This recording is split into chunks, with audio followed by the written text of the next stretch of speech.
So 1.1 billion menopausal women experience scalp dryness, hair shedding, lack of sleep, and as a result, focus that is also lacking every day. Introducing Kriya, we are the cleanest scalp care for mindful menopause. This is a patent pending formula that is powered by only 400% organic ingredients, and there are four core benefits of this. One, instantly removes scalp itchiness, stops hair shedding within 4 weeks, even less, promotes restful sleep at night, and clear focus during the day.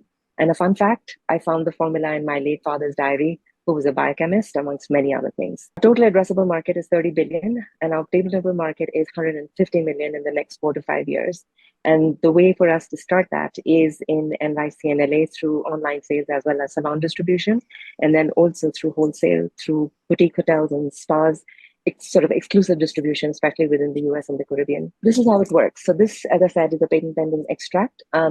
Instantly corrects the pH of the scalp, which is exactly what is the cause for the dryness and the itchiness. And then once the nutrients within the extract reach the hair follicles, it begins strengthening them. And one of the important herbs in our extract is known to re-energize a dead follicle and also preventing any future breakage. Also within the extract are herbs that support better sleep. And once you can sleep better, you of course have clear focus during the day. And this is what we say always about Kriya. It is not just scalp care, it is scalp care for self-care. Our current traction, 3,000 plus units sold. We have 90,000 in grants and crowdfunding, and very recently signed a very high-profile partnership with the Salon Man of India, who can actually help us engineer the first mover advantage in the 16 billion menopausal market. So these are what two of our patrons have said, and these are our diehard patrons, people who have been with us since our launch. Within 20 days for Sheila, she saw hair shedding that almost reduced by 80%. And that's not all. Monette, for example, not just saw less hair shedding, she also saw softer, stronger hair, also better sleep. And then third, hair growth along our hairline as well. Our go-to-market strategy, B2B as well as B2C, and I already sort of shared that in the previous slide. This is our competitive advantage. So in terms of the trends within beauty and wellness, especially regarding skinification of hair, which is really elevating hair care and scalp care to the level of skincare, sustainability, where it's no longer just okay for you to have natural ingredients. It is very important that you have 100% natural ingredients, and holistic wellness, especially in terms of the design of the extract itself. So this can actually be seen more clearly here in this positioning map. This is the team. This is me. I'm the founder. I'm an anthropologist by training, but I also have training in luxury brand management as well as design innovation. Our individual advisors include Esther Perot. She was a former L'Oreal executive as well as launched Bobbi Brown in India. And Christian Blancart, who's the former vice president international for Hermes. Our institutional advisors, Capital Factory, which is the hub of everything startup, especially in Austin, Texas. And then also the ESSEC Business School in Paris and Parsons New School, NYC. And I'd stop there. So yeah, good work. Shubra, we worked through some of that deck together, so I've seen it before. A couple of pieces of feedback. I noticed you were reading through the slides at some point, and part of that is because there may be too much text on the slide, and that's exactly what you wanted to say, and so that's why you read it. So the way to adjust for that is use images wherever you can. Like for example, in the how it works slide, you could easily maybe show what happens to the hair follicle, for example, as it becomes stronger, and then talk about it. And if you're going to write something on that screen, just use a couple of words to summarize what you're trying to communicate. But there really shouldn't be any reading from the screen, otherwise what's the point of the slides? The other thing is with a market size, I would put a number on the sort of NYC, LA, Delhi, Mumbai markets that you're going after. That number was missing. Traction slide, the traction needs to pop more. Like there's some impressive traction there, but it doesn't really stand out because it's all written in a paragraph from a design perspective.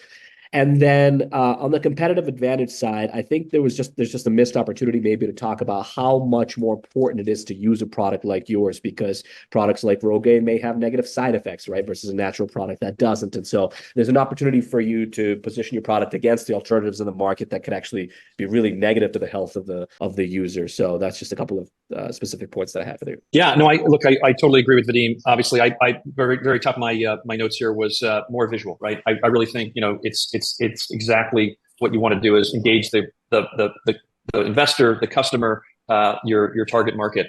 And one of the things that I was going to say on the market side, I agree. I think, show the massive market that it is. then I think it's, I just wrote down here, how do you crawl, walk, run, right? So what is your step? What market are you looking at? Like you said, LA or New York. I mean, what specifically showed maybe the TAM on that, or the SAM on that, to give you an idea of the big market, and you're going to attack it, these ways.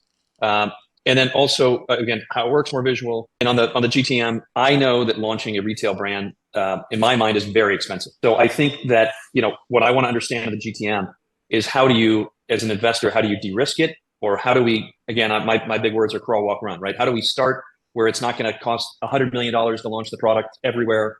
How do we take baby steps and get more traction and step and repeat and grow from there? But really good job. I thought, I think it's an amazing market. It's an amazing product. I also think that I think the highlights of the two, testimonials are fantastic. Maybe a couple more, or, I think would be fantastic also. First, for you, I like the way that you were brief. You showed the slides just enough, but you used them as visual cues. I agree with Vadim and what Greg said. I think you can definitely use your visuals a little better and have them designed, but I like the rhythm and the flow. I liked how sort of calm and straightforward you were. It was authoritative. Your team, fantastic social proof, traction, all that stuff. Nice work. You missed a huge opportunity. And let me explain this for everybody. Everybody understand that the pitch deck that you send to investors as your introductory screener deck can be different and should be different than the one that you present live. And I understand what you're all doing. You're just trying to get your regular pitch deck done.